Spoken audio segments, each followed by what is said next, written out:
नमस्कार। शब्द शक्ति की आज दूसरी क्लास। पहली में आपने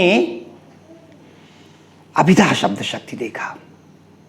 आज हम लक्षणा शब्द शक्ति लेना चाहते हैं। ध्यान दीजिएगा, दूसरी शब्द शक्ति है लक्षणा, और लक्षणा शब्द जो है लक्षण से बना है। और लक्षण आदतें कह सकते हैं, किसी के अंदर विद्यमान वो गुण या अवगुण जो विद्यमान है, लक्षण है। कहते हैं आजकल तुम्हारे लक्षण अच्छे नहीं दिखाई दे रहे हैं। बीमारी के क्या लक्षण हैं? तो जिनमें जो बातें विद्यमान हैं वो गुण। परिभाषा देख लेते हैं। जहां मुख्य अर्थ में बाधा, अभी तक बाधा नहीं थी अभिधा में, अभिधा सीधा अर्थ निकालती थी। मुख्य अर्थ में बाधा उपस्थित होने पर, जो सीधा अर्थ है वो बाधा उपस्थित हो रही है, सीधा अर्थ नहीं आ रहा है। मुख्य अर्थ पर बाधा उपस्थित होने पर किसी लक्षण या प्रयोजन के आधार पर ढूंढ करके कहीं से लावें हम।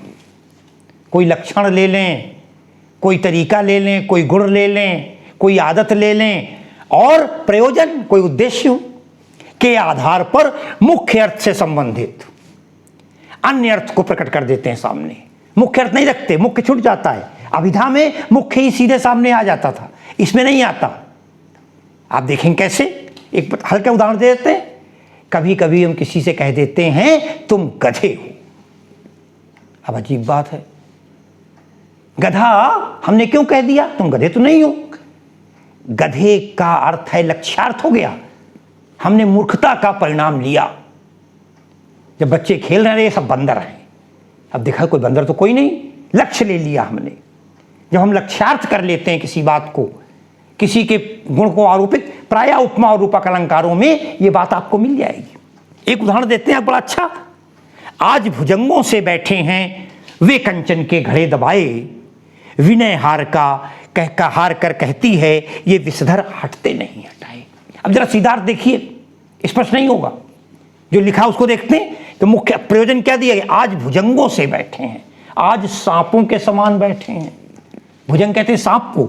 वे कंचन के घड़े दबाए, सोने के घड़े को दबा करके बैठे हुए हैं। विनय हार कर कहती है, आज की विनम्रता खत्म हो गई है। वो क्या कहती है? ये विषधर हटते नहीं हटाए। ये विषधर सांप हटाए नहीं हट रहे।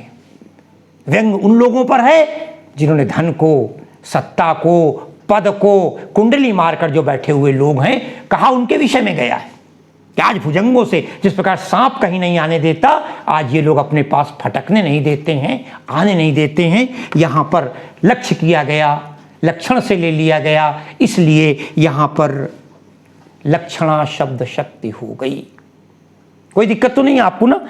आगे देख ले, चरण कमल बंदो हरिराई। जब हमने कह दिया हम कमल रूपी चरणों की वंदना करते हैं, तो मुख्य अर्थ नहीं लाए कि हम सीधे पैर छू रहे हैं, मगर हमने सामने लक्षण लेकर कमल की कोमलता, कमल की पवित्रता, कमल की श्रेष्ठता, कमल की सुंदरता हमने कह दी। इस प्रकार भी हो जाता है। और देख लेते हैं एक दो उदाहरण। आप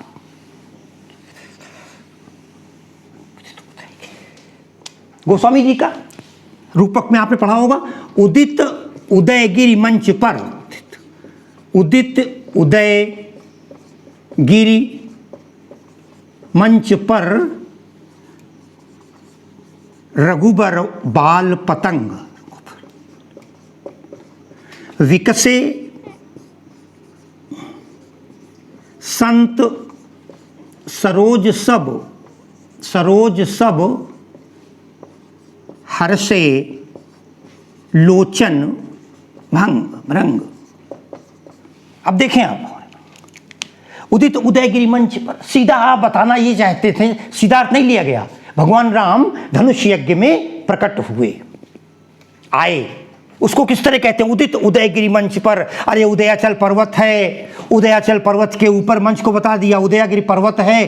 उस उदयगिरि पर्वत पर बाल सूर्य के रूप में भगवान राम आ गए। ऐसा लगता है सूर्य प्रकट हो गया है। विकसे संत सरोज सब, जब सूर्य निकलता है, सूर्य का उत्थान होता है, सूर्य का जन्म होता है, सूर्य प्रकट होता है, निकलता है, तो खिल जाते हैं कमल। यहाँ क्या हुआ? उनके आते ही विकसे संत सरोज सब, जितने संत लोग थे राम के आने को देखकर खुश हो गए। विकसे संत सरोज तब हर्षे लोचन भृंग, और भौरे जो हैं वो प्रसन्न होते हैं कमल के खिलने पर, क्योंकि जो भौरा रात में बंद हो जाता है कमल में कभी कभी तो उसे बड़ी दिक्कत होती है, फिर वो खुलने पर निकल जाता है। हर्षे लोचन भृंग, और लोचन, और वैसे भी जब कमल खिल जाएगा तो नए भौरे आकर बैठेंगे, तो हर्षे लोचन, भौरा प्रसन्न होता है कमल के खिलने पर। यहाँ भौरे क्या हैं? उन संतों की, उन सज्जन लोगों के नेत्र हैं। हर्षे लोचन भृंग, नेत्र रूपी भौरे प्रसन्न हो गए, एक ये अर्थ था मैंने जो आपको इस पर।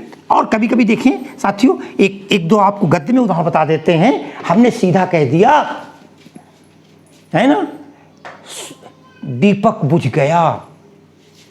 अब सीधा सा अर्थ अगर दीपक बुझ गया मतलब दीपक नहीं है, किसी के घर में इकलौता बेटा मरा और हमने कहा उनके घर का तो दीपक बुझ गया। अब ये प्रत्यांतर है, लक्ष्यार्थ है। जहां लक्ष्य से लेकर बात की जाए वहां पर लक्षणा शब्द शक्ति होती है। मैंने आपको 2 या 3 उदाहरण दिए। प्रायः उपमा और रूपक के जितने उदाहरण होंगे वो सब लक्षणा शब्द शक्ति में आएंगे। हम किसी को सीधे को देखकर कह देते हैं अरे गऊ है। अब गाय का लक्षण उन पर आरोपित कर दिया गया, बैल है, बैल की ठस बुद्धि हमने उस पर ले लिया। तो जहां पर काव्य में सीधा अर्थ सामने न लाया जाए, किसी लक्ष्य या प्रयोजन के माध्यम से अर्थ लाया जाए, वहां लक्षणा शब्द शक्ति होती है। अरे भाई, आज मैं कल देख रहा था 51% ऐसे लोग हैं जिन्होंने सब्सक्राइब ही नहीं किया है और देख रहे हैं, धन्यवाद उनको। लेकिन कम से कम आप सब्सक्राइब कर दें, और सबसे पहले आप लाइक अवश्य कर दें। यूट्यूब पर, फेसबुक पर नहीं। फेसबुक पर करें या न करें कोई अंतर नहीं पड़ता, यूट्यूब पर लाइक अवश्य करें। आज की क्लास को यहीं पर विराम। धन्यवाद।